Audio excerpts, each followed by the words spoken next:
Bonjour à tous, donc j'espère que vous allez bien.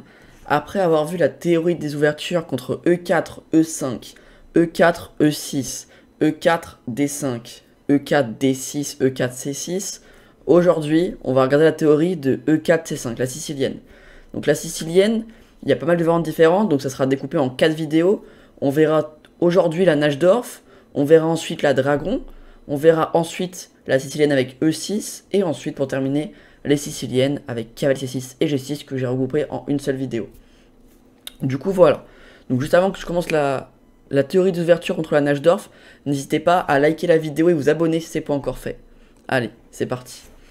Du coup donc là vous jouez E4. Votre adversaire, s'il répond E5, E6, D5, D6, C6, vous savez déjà comment jouer grâce aux anciennes vidéos.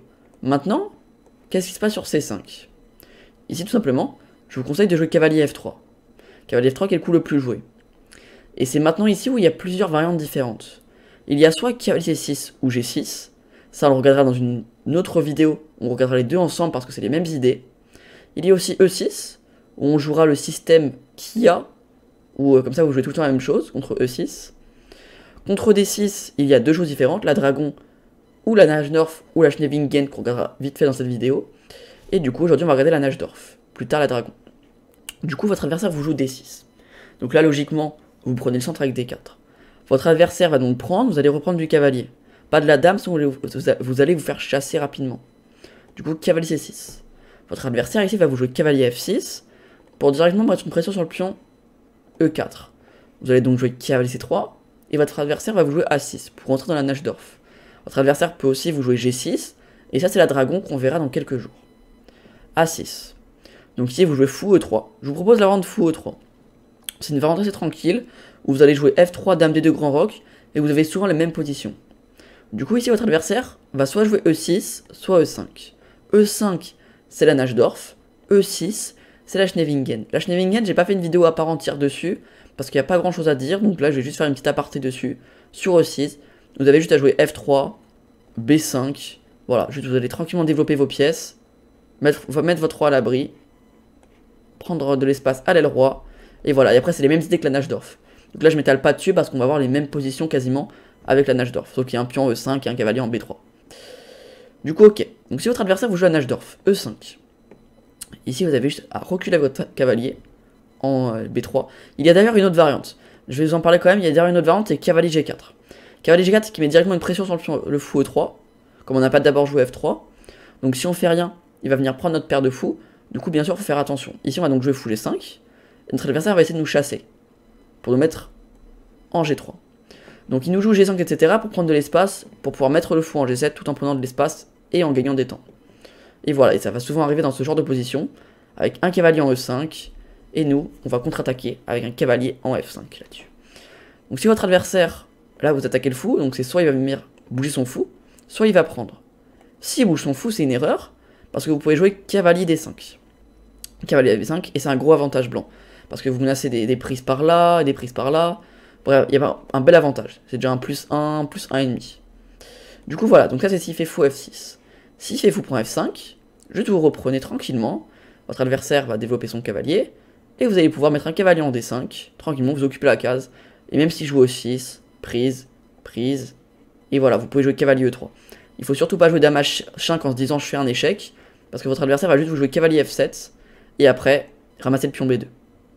Alors que si vous faites d'abord cavalier E3, il ne peut pas ramasser le pion B2. Et donc là, voilà, après c'est une partie. Bon, ça c'est la petite aparté sur cavalier G4 et sur la Schneewingen.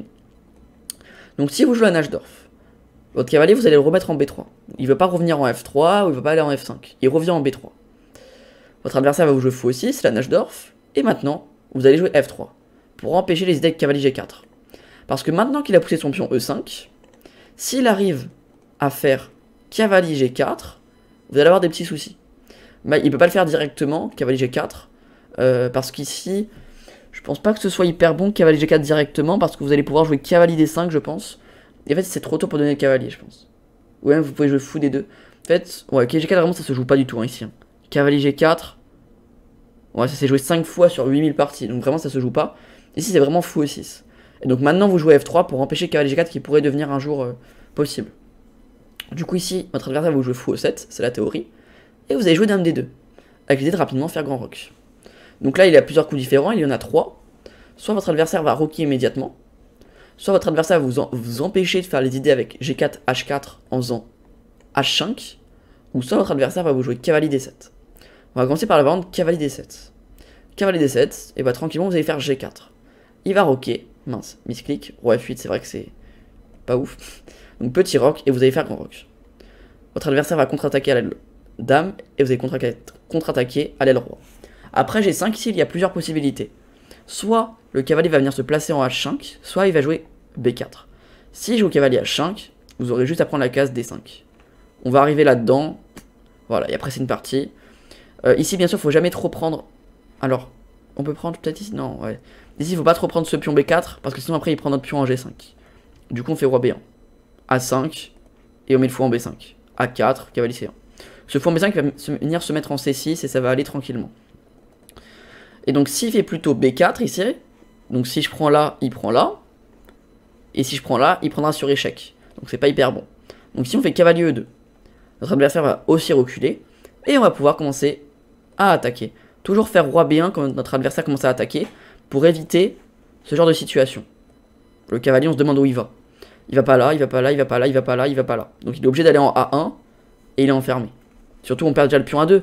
Mais même si on perdrait pas le pion A2, il va nous mettre B3, prise, prise, et j'aurai un souci sur le pion, sur le cavalier derrière. Du coup c'est pour ça qu'ici il faut jouer absolument roi B1. Et après voilà, c'est une partie. Il attaque là et vous attaquez là-bas. Ça c'est s'il fait cavalier D7. Mais il peut aussi jouer H5 pour vous empêcher de faire G4. Donc s'il veut essayer de vous empêcher de jouer G4, pas de souci, vous jouez grand rock. Grand rock, pas de souci, voilà. Il fait donc cavalier D7 et vous jouez roi B1. Tour C8. Et maintenant qu'il vous empêche de jouer G4, vous allez donc jouer sur la case D5 qui est extrêmement faible. Donc votre adversaire a deux possibilités. Soit fou prend, soit cavalier prend. On va commencer par cavalier prend. Ici juste on va pouvoir jouer pion prend, fou F5 forcé et fou D3. Parce que là il nous menace une petite tactique en C2. Du coup fou D3 pour éviter tour prend C2. Et maintenant notre adversaire va donc prendre et dame prend, petit rock et G4 pour contre-attaquer à l'aile roi. Donc ici j'ai une partie qui illustre pas mal de plans intéressants que j'ai faites contre un joueur qui s'appelait Belette sur chess.com. Donc n'hésitez pas à aller dans la description de la vidéo pour retrouver l'étude qu'on regarde actuellement avec les parties que je vous propose dedans. Donc une partie qui illustre avec pas mal de plans, etc. Donc voilà, après ça, voilà, juste il va prendre, fou G5. Et vous allez tranquillement jouer peut-être prise et H4 avec tour G1. Et vous balancez. Donc ça, c'est si votre adversaire vous joue cavalier prend. S'il joue fou prend, vous allez pouvoir jouer pion prend.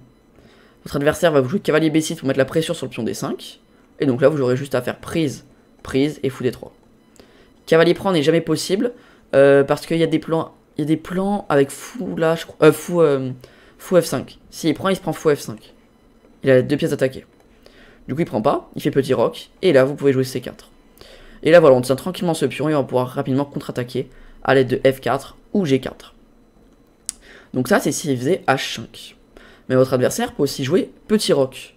Petit rock, ici, on va pouvoir jouer grand rock. Rock opposé. C'est vraiment les idées de la nage d'or, de la dragon. Il y a énormément de rock opposés. Il attaque d'un côté, j'attaque de l'autre. Du coup, grand rock. Ici, les noirs ont plusieurs possibilités. Soit ils jouent cavalier D7, pour ensuite faire les plans qu'on a vus. Soit ils jouent A5, qui est aussi joué. A5, je l'ai déjà vu. D'ailleurs, il y a une partie que j'ai faite contre Zenaf Karim en Coupe de France, il n'y a pas si longtemps que ça, début d'année 2022. D'ailleurs, n'hésitez pas à aller regarder sur YouTube, allez retourner un peu, je crois que vous allez dans les vidéos, vous filtrez dans les vidéos les plus populaires, et celle-là, je crois qu'elle a fait genre 3500 vues, donc c'est une bonne vidéo, donc vous allez la trouver rapidement. Et du coup, voilà, il m'a joué à 5, donc si je l'avais joué A4, pour empêcher qu'il me joue A4 lui-même.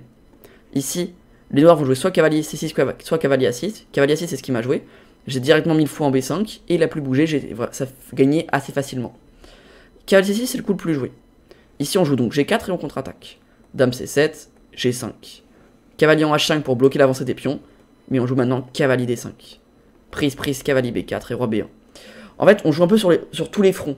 On joue A4 pour empêcher d'attaquer, on joue cavalier D5 pour l'empêcher, pour avoir un pion qui le gêne un peu, on joue G5 pour prendre de l'espace, on joue un peu partout, ce qui permet en fait d'avoir plusieurs plans différents que les noirs ne savent pas trop où les blancs vont pouvoir jouer. Donc ça c'est assez intéressant. Après vous pouvez jouer avec C4 comme on l'a déjà vu, Après, ça crée des faiblesses, faut faire juste attention. Vous pouvez jouer avec F4, vous pouvez jouer avec H4, fou E2 pour bouger le cavalier et pousser. Vous pouvez jouer aussi avec fou D3, jouer sur le pion H7 et s'il prend en fait dame prend, mettre un cavalier en E4, etc. Bref. Et si vous jouez plutôt cavalier D7, et bah ici tranquillement on jouera G4. Encore une fois recomposé. G4, B5, G5. Et ça retranspose dans la ligne que je vous avais montré tout à l'heure sur cavalier D7. Celle-là. Ça retranspose. C'est exactement la même chose. Même position. Du coup voilà. Ça c'était pour la théorie sur la Najdorf. Donc variante assez simple avec souvent les mêmes positions. Roc opposé, on balance G5, puis on met un cavalier en D5. Et voilà, c'est souvent les mêmes choses. Donc aujourd'hui on a vu comment contrer la Najdorf. La prochaine fois on verra comment contrer la Dragon. Et voilà, j'espère que cette vidéo en tout cas va vous servir à jouer contre les Najdorf. Si c'est le cas, n'hésitez pas à liker la vidéo, la commenter, la partager, vous abonner comme d'habitude. Je vous remercie d'avoir regardé la vidéo jusqu'à la fin. Et moi je vous dis à bientôt. Ciao.